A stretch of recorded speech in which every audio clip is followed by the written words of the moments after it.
આજે પૂરા ગુજરાતમાં આમ આદમી પાર્ટી દ્વારા 6500 થી પણ વધારે ઉમેદવારો સ્થાનિક સ્વરાજની ચૂંટણીમાં ઊભા રાખવામાં આવ્યા છે અને તમામ જગ્યાએ આમ આદમી પાર્ટી સ્વતંત્ર લડે છે અને પૂરી નિડરતાથી આ ભાજપની 30 વર્ષની સરકાર સામે લડી રહી છે।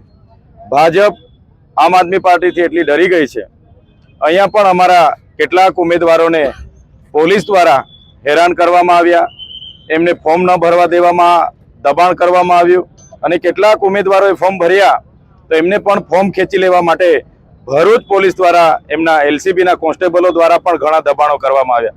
ત્યારે આમ આદમી પાર્ટીમાં જેટલા પણ લોકો જોડાયેલા છે એ આંદોલનકારી લોકો છે, ક્રાંતિકારી લોકો છે। અમે કોઈ એફઆઈઆર થી, ખોટા કેસથી કે જેલોથી ડરવાવાળા લોકો નથી।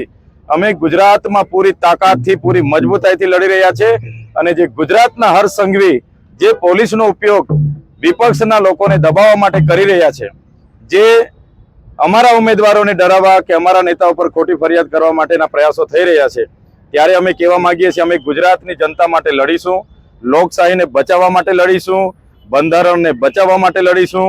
અમે ભાજપની કોઈ તાનાશાહીથી ડરવાવાળા લોકો નથી અને અમે આપણા માધ્યમથી કહેવા માંગીએ છીએ આ તો હજુ અમારી સેમીફાઇનલ છે, હજુ આ ટ્રેલર છે। 2027માં પિક્ચર આવવાનું છે અને ગુજરાતમાં આમ આદમી પાર્ટી સરકારમાં બનવાની છે। ધન્યવાદ।